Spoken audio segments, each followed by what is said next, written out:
91% of our 11-year-olds have smartphones, are on social media. One of the most flagrant assaults on cornerstone principles of freedom, free speech. It takes funding predominantly from vested interests, whether that is China or whether it is the pharmaceutical industry.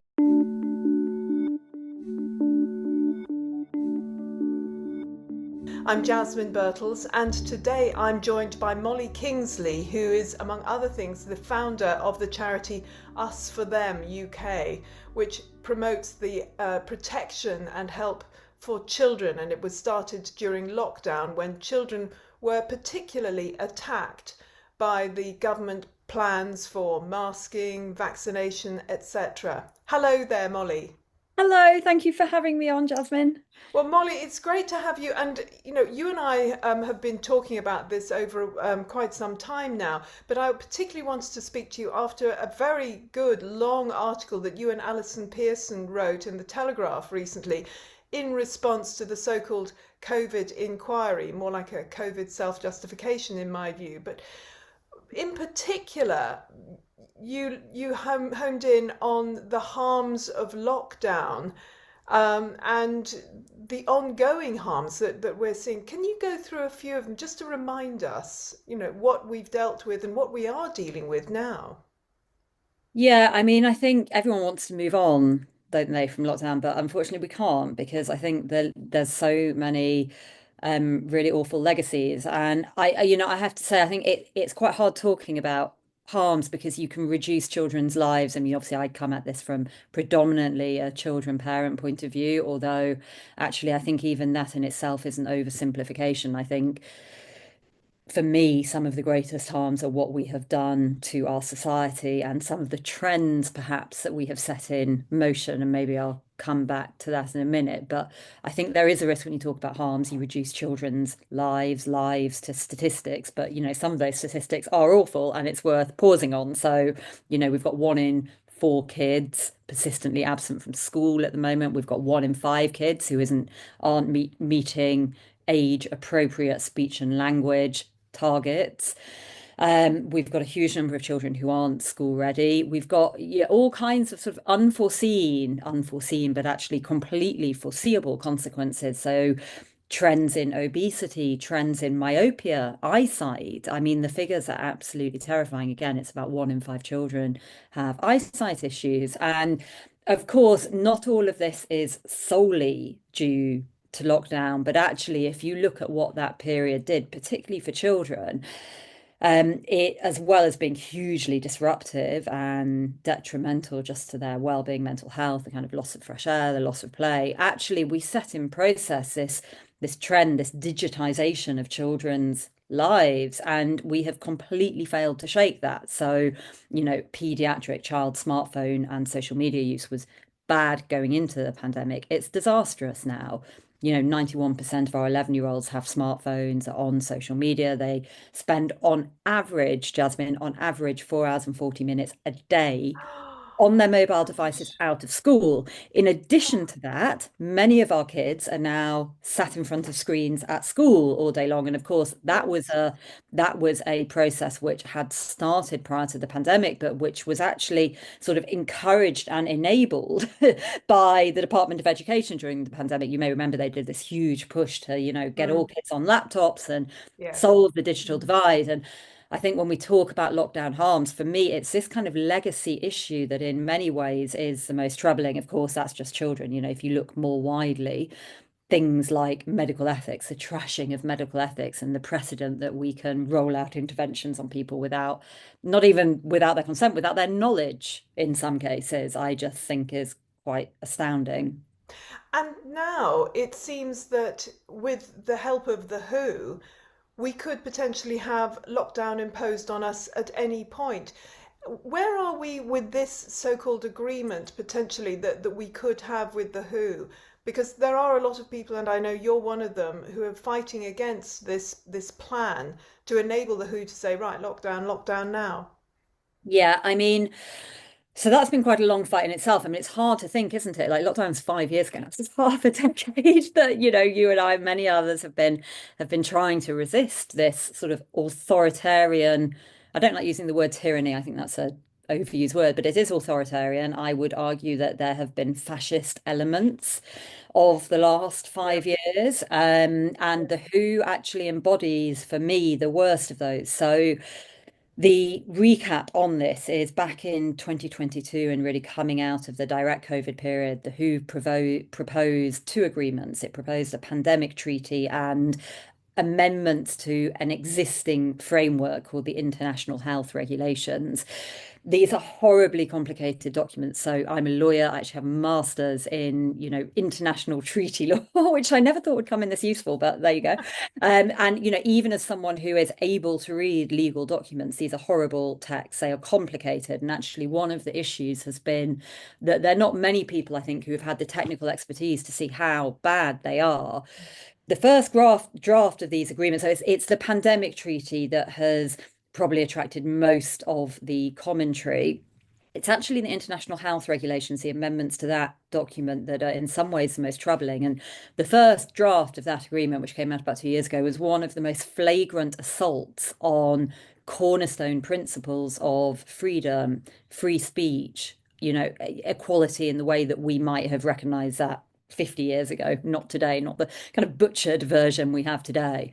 And it was just a document that never should have been put into the international arena. I mean, it proposed quite literally to redraw, reframe the human rights that had been granted by the 1945 Declaration of Rights. These are rights that have gone the best part of 75 years with people assuming they are inalienable and inviolable, and it just ripped all of them up, or not all of them, but some of them up.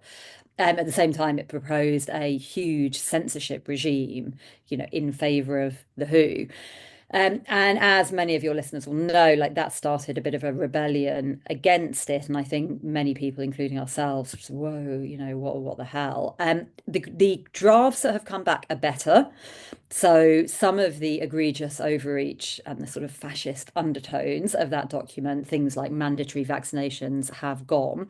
However, they are still quite authoritarian and I would say hugely misguided set of agreements. They essentially assume that the lockdown intervention heavy approach of the COVID period is the right way to manage public health emergencies. They extend the kind of emergencies that those measures can be used for, and they give a huge amount of discretion to the WHO and particularly its Director General in identifying when there has been such an emergency. And I think, why do we care about this? Wouldn't many people say, well, surely multilateralism and cooperation is a good thing? And perhaps it is, but the problem here is that the WHO has become a very corrupted organization. And, it's not, and I think I do mean that in the literal word, meaning of the word. It takes funding predominantly from vested interests, whether that is China or whether it is the pharmaceutical industry. So, of course, it has a vested interest in locking us all up and keeping us there until we take the vaccines of the pharmaceutical industry, or not even only vaccines, but therapeutics and tests. And I think many of us would say that actually health is not about that interventionist approach. It is about health, it's about prevention, it's about fitness, it's about diet, it's about exercise. But there's no money in that, is there, for the pharmaceutical industry? So Exactly. So what is being done at the moment? Because there was a worry a few months ago, definitely, that our government was just going to sign off and go, yeah, yeah, we'll all join. But that was pushed back a little, and I think there was quite a push forward, as it were, by those of us who are against WHO intervention. So it seems to have gone a bit quiet, but it's still ongoing, isn't it? There's a possibility that we could still sign that treaty and join? well, I think we will. I mean, I don't want to be too pessimistic about this, but so the two agreements are on a different track from a deadline point of view, which is again one of the issues. It's very hard to campaign against things if there's lots of moving parts. Cynically, one might propose that this was, of course, intentional. But the first of those agreements comes, there is an opt-out, which is on the 19th of July this year. So if the UK doesn't opt out from the amendments to the international health regulations, we have opted in, and the date for that is the 19th of July. So you may have seen there was a letter in the Telegraph last Sunday, which, as for them, we organised. It was signed by, a relatively large number of MPs and peers led by Suella Braverman. And that was basically saying, whoa, we need to put the brakes on this. Personally, I would probably go further and say, why are we still in this corrupted, problematic, failed organisation at all? Why aren't Yeah. we doing the US thing of just leaving? And also, I mean, let's be clear about this. The WHO, the World Health Organization, well, surely without the US, it's not even the WHO, it's the HO. It's just a sort of, laughable and should be Yes. relevant organization. Like, why aren't we, if we had an ambitious and radical and brave, bold government at this point, we'd be saying this is an organization that failed, Mm, that not only on policy terms, but actually its ethos failed. It applied an authoritarian top-down approach to health, mhm, very far from its roots. It tried to use very authoritarian measures to impose that. It closed down free speech. I mhm. mean, that last point alone should be enough for us to be Yeah. questioning membership. It has not been transparent about that. It tried to bury the lab leak theory, Yeah. which, its key member, China, was obviously heavily implicated in it. The WHO called everyone daring to suggest that COVID may have been a lab leak, a conspiracy theorist now. I think at this point, it's very obvious who the real conspirators were, are. So I think many of us would say, why should we be in this organization at all? But there is some parliamentary resistance, but that alone is not going to be enough. Like, if people don't wake up, and I don't mean parliamentarians, I mean us, if more of us don't start shouting very loud about this, we will sail through this opt-out period, and we are likely to also end up approving the treaty. So I mentioned there's two agreements. The other one is a pandemic treaty. Actually, in many ways, that's less egregious. There are things in it. The final draft is still to be released, actually, but on the last draft, there were problematic provisions, but um, possibly less problematic than the amendments to the international health regs. But at this point, the resistance either comes from us or it doesn't, and it's Mm. hard to see that happening. I think, given people want to move on, everyone forgets. Yes. So what can we do if we're feeling that we really want to do something about this, but you feel a bit helpless? What can we as individuals do to try and stop this treaty from being signed? Yeah, I mean, I think the tried and tested method of writing to MPs, and there is likely to be another debate leading up to the treaty, so there will be other opportunities. I think the other thing is just, as many of us are, is vote with our feet. I mean, actually, I think there will be a number of people in positions of authority who realize the degree of distrust that has been fueled by this Yeah. very heavy-handed pandemic approach. And, regardless of what treaties do and don't say, I would like to see the WHO or anyone else impose a lockdown, because I think we would expect a hugely greater degree of non-compliance. Mm, That's mm, fair. I mm. mean, I, Yeah. I don't think people would take it in the same way, would they? No, I don't think so. And am I right in thinking that even if we signed the treaty, it still wouldn't be binding if they said you're going to lock down? It'll be more of a sort of, well, everyone else is doing it, which is kind of the way it was in the lockdowns. Yeah, I mean, broadly, it's so the first draft, I mentioned that the first draft of this thing was really egregious. In that first draft, it said the draft attempted to give the WHO binding powers. Now, legally, I think there's a big question about whether that would have worked. You wouldn't usually see it written in a treaty to give an international organization binding powers. So that in itself was a bit of a kind of red flag. Yes. The latest drafts aren't in as concerns lockdowns. There's a caveat to that, actually, but as concerns the lockdown and related measures, the powers aren't binding. No, it's the WHO has power to recommend. But as we saw, as you said, Mm, Jasmine, as we saw during the pandemic, you don't need binding powers. You no. just need, you know, strong Nudging. recommendations, Yeah. nudging, and a Yeah. media. And I think this is the other thing that has not been explored, Mm. a media that is conflicted, that has disabled itself because it has taken money for Yeah. also from the pharmaceutical industry, Big but time. a media that has disabled itself from being able to be critical. Mm. And actually, I don't know if you heard, but there was a very, very interesting I, was it was from the White House, I think, Jay Bhattacharya and Robert Kennedy yesterday or the day before. This is going around social media at the moment, actually, where they talk about this in relation predominantly to the food industry. But Right. Robert Kennedy is saying, why are the media unable to criticize? Like, at what point did they lose their ability to speak freely? And of course, the point is when they take money. Yeah. Yeah. So, if you have that, a strong recommendation and no counterweight to that, well, you're in a Yeah. very dangerous situation, I think. Which is what, as you say, is what we had during the lockdowns. It was absolutely screaming from the government, screaming from the media. So it seemed like there was just the one idea, the one rule, and everybody had to go along with it.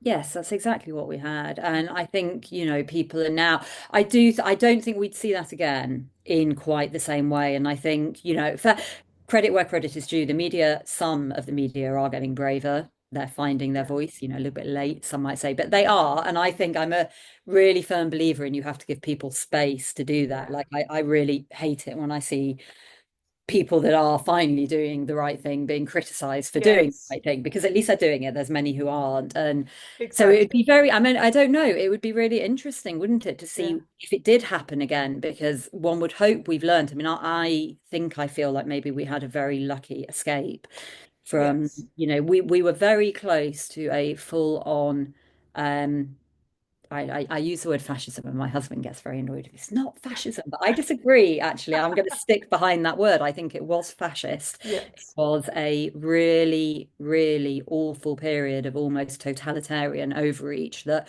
Yes. it stopped before we got on to well, sorry, for some of us, it stopped before it got onto a completely coercive level. But there are Mm. many people for whom actually they were coerced. They were coerced into losing jobs. Some of them Mm. have been injured and some have died Mm. Yeah. as a direct result of coercion. So I don't know how much more, you know, I don't, well, it was a very troubling period of our history. It was indeed.